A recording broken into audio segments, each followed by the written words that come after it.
Class 10 math के important question है, ठीक है। तो आपका पहला क्वेश्चन जो इंपोर्टेंट है वो है, एक फॉर्मूला है HCF गुणा LCM बराबर दोनों संख्याओं का गुणनफल, ठीक है। तो ये इस बेस पर क्वेश्चन आ सकता है आपका। अभाज्य गुणनखंड विधि से आप मतलब गुणनफल याद कीजिए बोलेगा तो आप क्या करेंगे, जैसे लॉस ऑफ मोशन निकालते हैं अपन, फैक्टर निकालते हैं, वैसा कर लेंगे, ठीक है। और अपरिमेय संख्याएं सिद्ध करने को आ सकता है, ठीक है, जैसे √2 आ सकता है, √3 आ सकता है, तो आपको आना चाहिए कैसे करेंगे करके, ठीक है। और अगर आपको दो शून्य दे रखे हैं तो शून्य देने पर द्विघात समीकरण बनाओ बोलेगा तो आप बना लेंगे x² माइनस शून्य का योग इंटू x प्लस शून्य का गुणनफल, है ना। ये सवाल दो तरीके से पूछ सकता है, या तो शून्य दे देगा तो शून्य अगर दिया होगा तो शून्य का योग दोनों को जोड़ के और शून्य का गुणनफल दोनों को गुणा करके आप निकाल लेंगे। अगर आपको शून्य का योग और शून्य का गुणनफल दिया है तो एज इट इज आप वैल्यू रख लेंगे, है ना, जोड़ने की और मल्टीप्लाई करने की जरूरत नहीं होगी, ठीक है। हो सकता है आपको ऐसा टाइप में ग्राफ दे दे, ठीक है, तो आपको ये देखना होता है इसमें कि कितनी बार जगह कट रहा है वो, है ना। तो कट पॉइंट पर आप बोल देंगे कि इतने शून्य है इसके। और सबसे इंपोर्टेंट है, अगर कोई भी द्विघात समीकरण देखो ax² plus bx plus c के रूप में, इस रूप में है, इस पर दो क्वेश्चन इंपोर्टेंट पूछे जा रहे हैं आजकल, ठीक है। देखो शून्यों का योग मान देते हैं, शून्य अल्फा और बीटा है, तो शून्यों का योग अल्फा प्लस बीटा, है ना, क्या होता है माइनस बी अपॉन ए, और शून्यों का गुणनफल अल्फा बीटा क्या होता है सी अपॉन ए। पहली चीज ये। दूसरी चीज, ये क्वेश्चन पूछा जा रहा है कि ये द्विघात समीकरण है, इसका शून्य निकालो, तो बच्चों को क्लियर नहीं होता है कि इसका शून्य क्या होगा। तो इसका शून्य क्या होगा, शून्य होगा minus b plus minus √b² minus 4/2 minus b plus minus √b² minus 4/, एक बार प्लस में ले लोगे इसको, एक बार माइनस में ले लोगे, क्लियर है। ये शून्य है इसके, याद रखिएगा, बच्चे कंफ्यूज हो जाते हैं। और जांच करो बोलेगा तो आप वैल्यू रख देंगे, ठीक है। अब जो इंपोर्टेंट है तीसरा चैप्टर में से आपको पता होना चाहिए कि प्रतिच्छेदी संपाती और समांतर रेखाएं क्या होती हैं, ठीक है। जब कोई भी दो इक्वेशन दी होंगी, समीकरण दे रखे होंगे, क्या a1x plus b1y plus c1 equal to 0, a2x plus b2y plus c2 equal to 0, ठीक है। अगर a1 upon a2 does not equal to b1 upon b2 होगा तो क्या बोलेंगे आप, प्रतिच्छेदी रेखाएं। प्रतिच्छेदी रेखाएं कितने हल होते हैं, केवल एक, ठीक है। अगर a1 upon a2 equal to b1 upon b2 does not equal to c1 upon c2 होगा तो आप बोलेंगे समांतर है, ठीक है, समांतर का कोई हल नहीं होगा, ठीक है। और अगर तीसरा कंडीशन होता है a1 upon a2 equal to b1 upon b2 equal to c1 upon c2, तो संपाती रेखाएं होंगी और कितने हल होंगे, परिमित रूप से अनेक हल होंगे, ठीक है। और ये दो चर वाली रेखीय समीकरण में आपको इक्वेशन बनानी आनी चाहिए, ठीक है। इसमें संगत और असंगत पूछ सकता है। संगत मतलब जिसके हल होते हैं, असंगत मतलब जिसके हल नहीं होते। तो कहने का मतलब ये है, असंगत कब होगा, जब समांतर होंगे, संगत कब होगा, जब प्रतिच्छेदी या संपाती होंगी रेखाएं, ठीक है। प्रतिस्थापन विधि, विलोपन विधि आपको आप जानते हो कैसे हल करते हैं, ठीक है। अगर कोई पॉइंट वाला सवाल होगा तो पॉइंट वाले को क्या करेंगे आप, हटाने के लिए 10 से मल्टीप्लाई कर देंगे, ठीक है। बाकी ये क्वेश्चन है, देखो दो संख्याओं का अंतर 26 है और एक संख्या दूसरी संख्या की द्विगुनी है, उसे ज्ञात कीजिए, ठीक है। तो दो संख्याएं का अंतर 26 रखा है, माना पहली संख्या एक बड़ी संख्या और छोटी संख्या मान लीजिएगा इसमें ना, बड़ी संख्या को x मान लीजिए, छोटी संख्या को y मान लीजिए, तो x माइनस वाई बराबर 26 हो गया। एक संख्या दूसरी संख्या से द्विगुनी है तो x बराबर 3y बना देंगे, हल कर लेंगे आप लोग, ठीक है। दो संपूरक कोणों में बड़ा कोण छोटे कोण से 18 डिग्री अधिक है, उन्हें ज्ञात कीजिए, ठीक है। संपूरक कोण आप पता होना चाहिए, दोनों कोणों का योग अगर 180 अंश आता है तो संपूरक कोण कहलाते हैं, ठीक है। इसी प्रकार आप उनको हल कर लीजिएगा।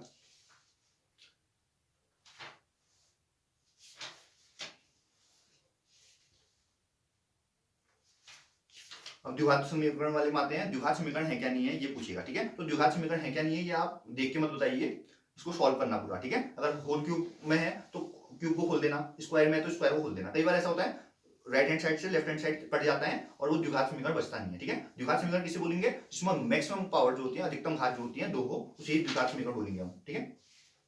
इसमें रेलगाड़ी वाला सवाल इंपोर्टेंट है, ठीक है। तो एक रेलगाड़ी 480 किलोमीटर की दूरी समान चाल से तय करती है, यदि उसकी चाल 8 किलोमीटर प्रति घंटा कम हो जाती है तो वह उसी दूरी को तय करने में 3 घंटे अधिक लेती है। रेलगाड़ी की चाल ज्ञात कीजिए, ठीक है। तो कैसे करेंगे, दूरी दे रखी है आपको 480 किलोमीटर, है ना, और अगर चाल कम कर दे रहे हैं तो क्या हो जा रही है, दूरी तय करने में 3 घंटे अधिक लग रही है। तो क्या करेंगे आप, माना रेलगाड़ी की चाल x किलोमीटर प्रति घंटा, ठीक है, और फॉर्मूला लगा लेंगे, कौन सा, समय वाला, चाल बराबर दूरी बटे समय, समय बराबर क्या होगा, ठीक है, दूरी बटे चाल हो जाएगा। तो अंतर में कर देंगे आप, क्वेश्चन बन जाएगी, ठीक है। दूरी मतलब 480 बट्टे जो चाल है, चाल क्या थी पहले x थी, ठीक है, और फिर उसके बाद 480 बट्टे जो भी था, क्या कर रहे हैं 8 कम कर रहे हैं, तो 8 कम वाला पहले आएगा पर, है ना। ये सॉल्व करके हल कर लीजिए। मूलों की प्रकृति के बेसिस में क्वेश्चन आ सकता है। दो बी स्क्वायर माइनस 4ac का मान अगर 0 से अधिक होता है तो उसे दो भिन्न वास्तविक मूल होते हैं। अगर बी स्क्वायर माइनस 4ac का मान कितना होता है, 0 होता है, तो क्या होते हैं, दो बराबर वास्तविक मूल, ठीक है। और अगर बी स्क्वायर माइनस 4ac का मान अगर 0 से कम होता है तो काल्पनिक मूल होते हैं। तो इसका मतलब आप हल नहीं कर पाएंगे, ठीक है। और विविक्तिकर किसे बोलेंगे, बोलेगा तो बी स्क्वायर माइनस 4ac को विविक्तिकर बोलते हैं, ठीक है। अब आते हैं एपी वाले क्वेश्चन में, ठीक है। तो एपी का एनवा पद आप जानते हो, ए प्लस एन माइनस 1 डी होता है। डी क्या होता है, सार्वंतर होता है, ए2 माइनस ए1 करके, है ना। ए क्या होता है, प्रथम पद होता है। बाकी इसमें एस एन का फॉर्मूला आना चाहिए आपको, एस एन बराबर n by two, two a plus n minus 1 d होता है, ठीक है। और n by two a plus l भी होता है। एल क्या होता है, अंतिम पद यानी कि ए एन। इसमें जो इंपोर्टेंट क्वेश्चन है वो इस टाइप के क्वेश्चन पूछ सकता है। 3 अंकों वाली कितनी संख्या है, 7 से विभाजित है, तो 3 अंकों में 7 का देख लेंगे आप, स्टार्ट कर लेंगे ना, 7 को डिवाइड करके अंतिम पद भी पता चल जाएगा, एन निकालना होगा आपको। वैसे ही यहाँ पर ये 5.3 में भी ये स्कूल के विद्यार्थियों को उनके समग्र प्रदर्शन में 7 नगद पुरस्कार देने के लिए 700 की धनराशि है, ठीक है। तो ये वाला भी क्वेश्चन इंपोर्टेंट है, और गुणज वाला भी इंपोर्टेंट क्वेश्चन है, ठीक है। अब आते हैं छठे चैप्टर में, त्रिभुज में, जिसमें सबसे ज्यादा डाउट होता है बच्चों को। कोशिश करिए अगर इसमें जिसको डाउट होता है वो सबसे लास्ट में करना है इस क्वेश्चन को, ठीक है। इसमें मतलब नॉर्मली जो थेल्स प्रमेय है ना, आधारभूत प्रमेय बोलते हैं कि अगर किसी त्रिभुज की भुजा के समांतर एक रेखा खींची जाती है तो वो समान अनुपात में काटती है। ये कॉन्सेप्ट में क्वेश्चन पूछे जाते हैं, है ना।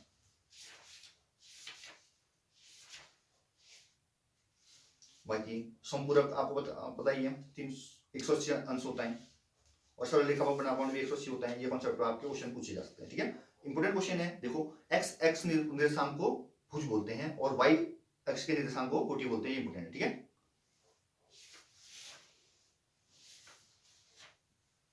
बीच की दूरी का फॉर्मूला पता होना चाहिए, √x2 - x1 का whole square plus y2 - y1 का होल स्क्वायर। क्वेश्चन जो वैल्यू आएगी उसके लास्ट में इकाई या मात्रक जरूर लिखिएगा क्योंकि दूरी है। इसके अलावा आपसे पूछा जा सकता है कि समदूरस्थ वाला है तो समान दूरी पर है, इस टाइप के क्वेश्चन पूछते हैं, ठीक है। विभाजन सूत्र पता होना चाहिए आपको, m1x2 + m2x1 बट्टे m1 + m2 और m1y2 + m2y1 बट्टे m1 + m2। मध्य बिंदु के निशान x1 + x2 बट्टे 2, y1 + y2 बट्टे 2। इसमें जो इंपोर्टेंट क्वेश्चन है, देखिए सबसे इंपोर्टेंट क्वेश्चन इसमें जो है वो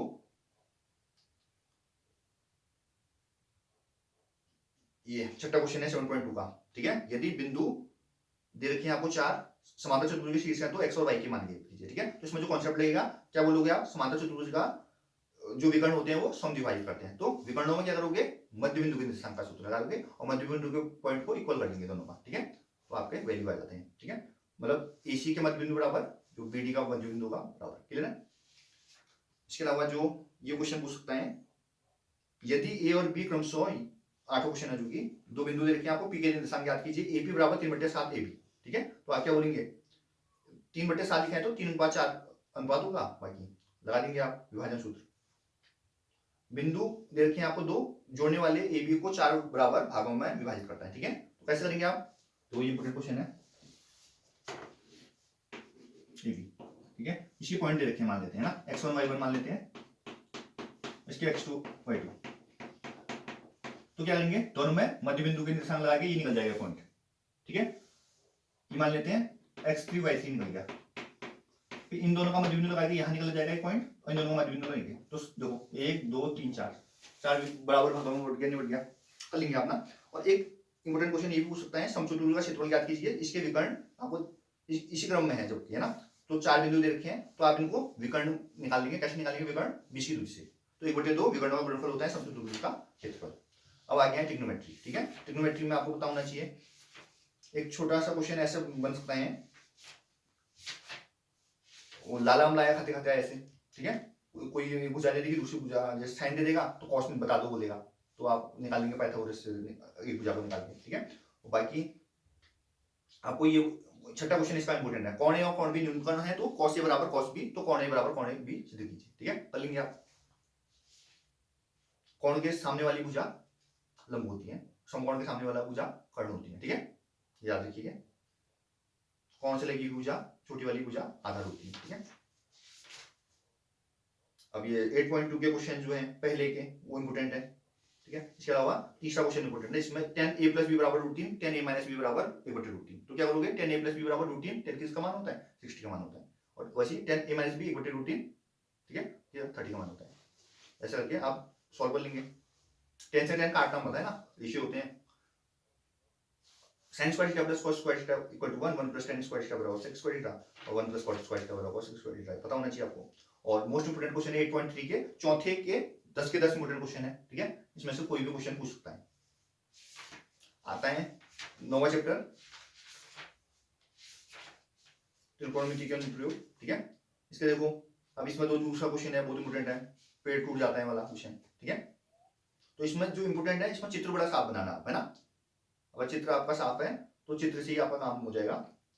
चित्र अगर सही नहीं बनाया आपने, गलत बनाया तो पूरा क्वेश्चन गलत हो जाता है। तो गौर से पढ़ना किसकी बात कर रहे हैं। जैसे छठा क्वेश्चन बहुत इंपोर्टेंट है इसका, 8वां क्वेश्चन भी इंपोर्टेंट लग रहा है, ऐसे 10वां क्वेश्चन इंपोर्टेंट है, 12वां क्वेश्चन इंपोर्टेंट है, 13वां, 14वां, 15वां, सारे क्वेश्चन इंपोर्टेंट, ठीक है। अब देखो इंपोर्टेंट है वृत्त वाला चैप्टर। किसी वृत्त की स्पर्श रेखा वो रेखा है जो वृत्त को केवल कितने बिंदु पर, एक बिंदु पर प्रतिष्ठित करती है। वृत्त की स्पर्श रेखा कितने बिंदु पर प्रतिष्ठित करेगी, तो वृत्त है स्पर्श रेखा। स्पर्श रेखा कहां बनी है, ये बनी स्पर्श रेखा, कितने बिंदु पर, एक बिंदु, ठीक है। अब क्या बोल रहे हैं, वृत्त के एक बिंदु पर एक और केवल एक स्पर्श रेखा, जो ये बिंदु पर खींची हमने, कितने, एक ही स्पर्श रेखा तो खींची। अब किसी वृत्त की स्पर्श रेखा छेदक रेखा की एक वस्तु दशाएं, बिल्कुल। तो स्पर्श बिंदु किसे बोलेंगे, स्पर्श बिंदु किसे बोलेंगे, वृत्त और स्पर्श रेखा के वही बिंदु को, ठीक है। अब आपको ये एक थ्योरम है ना, एक प्रमेय है, वृत्त के किसी बिंदु पर स्पर्श रेखा स्पर्श बिंदु से जाने वाली त्रिज्या पर लंब होती है, ठीक है। तो ये स्पर्श रेखा है, यहां से अगर एक त्रिज्या खींचोगे तो ये लंब होगी, कहने का स्पर्श रेखा पर लंब बनता है, क्लियर है, ये कॉन्सेप्ट होता है। तो स्पर्श रेखाओं की लंबाई बराबर होती है बाह्य बिंदु से, ये आप लॉजिक याद रखिएगा, इस पर बेस क्वेश्चन पूछ सकता है। बाकी देखो ये जो 10.2 है इसका जो क्वेश्चन है, चौथा, पांचवा, छठा इंपोर्टेंट लगता है, ऐसी 9वां क्वेश्चन इंपोर्टेंट लगता है इसका, और 11वां और 13वां क्वेश्चन भी बहुत इंपोर्टेंट लगता है। अब वृत्त से संबंधित क्षेत्रफल है, ठीक है। इसमें त्रिज्यखंड और आपका चाप की लंबाई से रिलेटेड क्वेश्चन आ सकता है, और लघु या दीर्घ वृत्तखंड से रिलेटेड क्वेश्चन आ सकता है, ठीक है। तो आपको पता होना चाहिए थीटा कोण वाले त्रिज्यखंड का क्षेत्रफल थीटा बटे 360 पाई आर स्क्वायर होता है, और संगत चाप की लंबाई थीटा बटे 360 2 पाई आर होती है।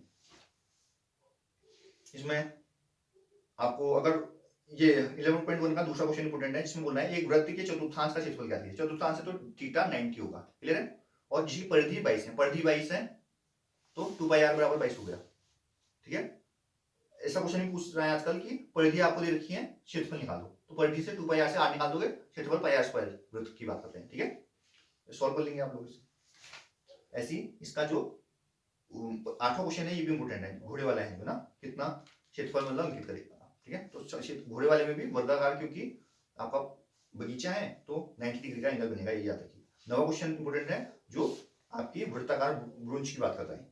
तो तार की लंबाई की बात कर रहा है, कितना तार यूज होगा, तो आपको परिधि निकालना होगा, और वृत्त की व्यास जोड़ने होंगे, इसमें ये कॉन्सेप्ट लगेगा। छतरी वाला इंपोर्टेंट क्वेश्चन है, वाइपर वाला, जहाज वाला भी इंपोर्टेंट क्वेश्चन है, मेज पोस्ट वाला। अब आगे है पृष्ठीय क्षेत्रफल और आयतन से रिलेटेड क्वेश्चन। तो पृष्ठीय क्षेत्रफल के लिए फॉर्मूले पता होना चाहिए आपको, ठीक है। तो यहाँ पर आपको क्या मिलेगा, बेलन मिलेगा, तो बेलन का वक्र पृष्ठीय क्षेत्रफल 2 पाई आर एच होता है, और संपूर्ण पृष्ठीय 2 पाई आर आर प्लस एच होता है, और बेलन का आयतन पाई आर स्क्वायर एच होता है, ठीक है। ऐसे आप अगर घन की बात करेंगे तो घन का आयतन a क्यूब होता है, और वो कुल पृष्ठीय क्षेत्रफल 6a स्क्वायर होता है, ठीक है, अगर a ऊंचाई। ऐसी घनाभ की बात करेंगे तो आयतन होगा l गुणा b गुणा h, और कुल पृष्ठीय क्षेत्रफल 2 × lb plus bh plus hl। ऐसी अगर आप गोली की बात करेंगे तो उसका संपूर्ण पृष्ठीय 4 पाई आर स्क्वायर होगा, और उसका आयतन क्या होगा, 4/3 पाई आर क्यूब होगा। और गोले का क्या होगा, 2 पाई आर स्क्वायर होगा पृष्ठीय क्षेत्रफल, और कुल पृष्ठीय क्षेत्रफल 3 पाई आर स्क्वायर होगा, आयतन 2/3 पाई आर क्यूब होगा। और वो शंकु की बात कर लेते हैं, तो पाई आर एल होता है, या कुल पृष्ठीय क्षेत्रफल पाई आर एल प्लस आर होता है, और आयतन A/3 पाई r स्क्वायर h होता है। L क्या होता है इसमें? √r square plus h square, जिसको हम तिर्यक ऊंचाई भी कहते हैं। 12.1 में जो इम्पोर्टेंट क्वेश्चन लगता है, क्वेश्चन नंबर 3 लगता है, ठीक है। जो खिलौने की त्रिज्या बता दी है आपको, शंकु के आकार का है, उस त्रिज्या वाले एक अर्धगोले पर अध्यारोपित है। खिलौने की संपूर्ण ऊंचाई दे रखी है आपको, तो संपूर्ण ऊंचाई देखें तो इसमें टोटल है, क्लियर है। इसमें आपको अलग अलग ऊंचाई मतलब घटा के निकाल सकते हैं आप। संपूर्ण बोले तो टोटल निकालेंगे। छठा क्वेश्चन कैप्सूल वाला बहुत इंपॉर्टेंट है भाई। और आते हैं 12.2 में। 12.2 में जो इंपॉर्टेंट क्वेश्चन है वो है गुलाब जामुन। नो डाउट बहुत इंपॉर्टेंट क्वेश्चन है गुलाब जामुन, ठीक है। तो गुलाब जामुन का ध्यान रखिए आप। तो समझा देता हूं मैं।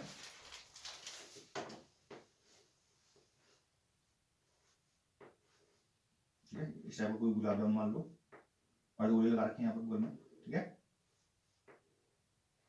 ये कैसे गुलाब जामुन, ठीक है। तो ये अर्धगोले हैं भाई, क्या बोल रहे हैं, इसकी लंबाई 5 है, तो टोटल 5 है, ठीक है। और व्यास क्या देखा है 2.8, तो त्रिज्या क्या हो गई 1.4, ये 1.4, ये भी 1.4, तो ये क्या बच गया, ये 2.8 ये 2.2, तो बेलन की ऊंचाई कितनी बच गई 2.2, क्लियर है। क्या करेंगे आप, दोनों बेलन के आकार के हैं, तो आयतन की बात करते हैं, तो क्या करेंगे, बेलन का आयतन पाई r स्क्वायर h प्लस 2 गुणा अर्धगोले का आयतन 2 पाई r क्यूब, क्लियर है। कॉमन वन ले लेंगे, क्योंकि r दोनों कॉमन है, पाई दोनों सेम ही होता है, तो गुणा भाग कर लेंगे। एक गुलाब जामुन को बदल गया, क्योंकि इसमें क्या है 45 गुलाब जामुन है, तो 45 से मल्टीप्लाई कर देंगे। और लास्ट में 30% निकालेंगे, 30/100 करके, क्योंकि 30% चाशनी की मात्रा बतानी है ना आपने, चाशनी कितनी लगेगी करके ना। कर्मदान वाला क्वेश्चन इंपोर्टेंट है। तो घनाभ के आयतन में 4 शंकु रखे हैं, शंकु को हटा देंगे आप, ठीक है। और बहुत इंपोर्टेंट क्वेश्चन है 5वां क्वेश्चन, जिसमें शीशे की गोलियों वाला क्वेश्चन है, ये मोस्ट इंपोर्टेंट क्वेश्चन है भाई, है ना। देखो एक बर्तन पर उल्टे शंकु के आकार का है, ठीक है। तो देखो, तो इसमें साइंस लग रही है आपकी, देखो ये है हमारी शंकु, क्लियर है। तो इसमें क्या हो रहा है, एक बर्तन एक उल्टे शंकु के आकार का है, इसकी ऊंचाई देखी है आपको 8, देखिए ऊंचाई 8, और इसके ऊपर सिरे जो खुला हुआ है, इसकी त्रिज्या 5, तो त्रिज्या देखिए आप 5, जो ऊपर तक पानी से भरा है, फुल पानी से भरा है। इस बर्तन में शीशे की कुछ गोलियां, जिनकी प्रत्येक का त्रिज्या है 0.5, तो शीशे की गोली मान लेते हैं, त्रिज्या है 0.5 सेंटीमीटर। गोल आकृति है, अगर ये डाल रहे हैं हम, तो इसका 1/4 भाग बाहर निकल रहा है। तो पूछ रहा है कि कितनी शीशे की गोलियां डाली, तो समझ में आना चाहिए आपको। पहले निकालेंगे इसका आयतन शंकु का, तो क्या होता है A/3 पाई r स्क्वायर से आप आयतन निकल जाएगा। इसको दे देंगे भाग 4 से, क्यों, क्योंकि 1/4 भाग पानी में बाहर निकल रहा है, ठीक है। क्यों दिया आपने 4 से भाग, क्योंकि आपको पता चल गया कि पानी कितना बाहर निकला, तो पानी जितना बाहर निकलेगा उतना ही शीशे की गोलियां, जितना आयतन मतलब बाहर निकलेगा उतना ही आयतन का आपने शीशे की गोलियां अंदर डालेंगे, समझ लो। तो आप क्या करेंगे, इसका 1/4 जो करेंगे, जो वैल्यू आएगी उसको अगर आप ये गोले के आयतन से भाग दे देंगे, तो शीशे की गोली आ जाएगी, और 100 इसका आंसर आ रहा है, जानती हैं, ठीक है। सांख्यिकी में आते हैं, तो सांख्यिकी में अलग अलग हिसाब से क्वेश्चन पूछ सकता है, 1-2 नंबर का भी पूछ सकता है। जैसे माध्य पूछा, तो माध्य 1 नंबर का जो आएगा उसमें संख्या दे रखेंगे मात्र, तो संख्या को जोड़ोगे, संख्या हुआ योग बटे कुल संख्या, क्लियर है। और अगर आपको बारंबारता दे रखी है, तो आप क्या कर लेंगे, देखो आपको वर्ग अंतराल दिया होता है, बगल में बारंबारता दी होगी, तो वर्ग अंतराल से आप क्या निकालेंगे, x निकालेंगे, ठीक है। x कैसे निकालेंगे, दोनों को जोड़ के बटे 2, क्लियर है, ऐसे करते हैं। और बाद में फिर fx निकालेंगे, और fx को जोड़ देंगे, सिग्मा fx होगा, और ऐसे f को जोड़ देंगे बारंबारता वाला, नॉर्मली संख्याएं होती है ना बारंबारता, तो सिग्मा f निकल जाएगा, sigma fx upon sigma f करके आप हल निकाल देंगे। इसके अलावा जो माध्यक होता है, माध्यक मतलब आपको अगर छोटा वाला दे दिया, कुछ संख्याएं दे दी हैं, तो उसमें देखोगे पहले सम है या विषम है, ठीक है, और आरोही क्रम में, आरोही मतलब बढ़ते हुए क्रम में, ठीक है। और अगर सम है तो n/2 फ्रिक्शन का मान प्लस n/2 प्लस 1 फ्रिक्शन का मान बटे 2, ऐसे निकलेगा। पर उसमें फ्रिक्शन का मान रखना है, उसमें जो फ्रिक्शन n/2 में जो नंबर आ रहा है उस नंबर को रखोगे, ऐसे। और अगर आता है विषम, तो n प्लस 1/2 फ्रिक्शन का मान होता है, याद रखिएगा उसमें। और अगर आपको बारंबारता टेबल देखिए, तो क्या होता है L plus n/2 minus CF upon F into H, CF क्या होता है, संचयी बारंबारता होती है, और बहुलक जो सबसे अधिक आ रहा है उसे बहुलक बोलते हैं। और अगर टेबल दे रखी है आपको तो L plus F1 minus F0 upon 2F1 minus F0 minus F2 into H, ऐसे करके आप कर लेंगे। पर इंपोर्टेंट जो बात है, माध्यक जो बहुत बार पूछा जाता है उसमें लुप्त बारंबारता होगा, जो मैं क्लियर कर दूं आपको 13.2 का जो क्वेश्चन नंबर है आपका,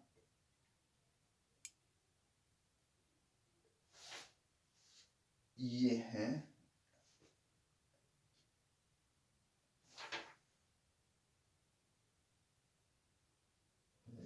बुक लगाएंगे, हाँ ये क्वेश्चन आ गया यहाँ पर 13.3 का है ना, दूसरा क्वेश्चन है भाई। क्या बोल रहे हैं, यदि नीचे दिए गए बंटन का माध्यक 28.5 है तो x और y का मान क्या है, समझ में आया? तो इसमें जो एक लॉजिक लगता है मैं क्लियर कर दूं आपको, जो माध्यक वर्ग होता है ना, उस जो माध्यक का मान आता है माध्यक वर्ग उसी में होता है, ठीक है। जैसे 28.5 इसका बता रखा है माध्यक है, तो आपको माध्यक वर्ग 20 से 30 वाला ही लेना है, मतलब 28.5 क्योंकि उसके अंदर है, समझ लो। ये बच्चे कंफ्यूज हो जाते हैं यहाँ पर, तो ये लॉजिक लगा के आप करेंगे। और मोस्ट इंपोर्टेंट फॉर्मूला, बहुलक बराबर 3 माध्यक ऋण 2 माध्यक, ठीक है। बहुलक बराबर 3 माध्यक ऋण 2 माध्यक,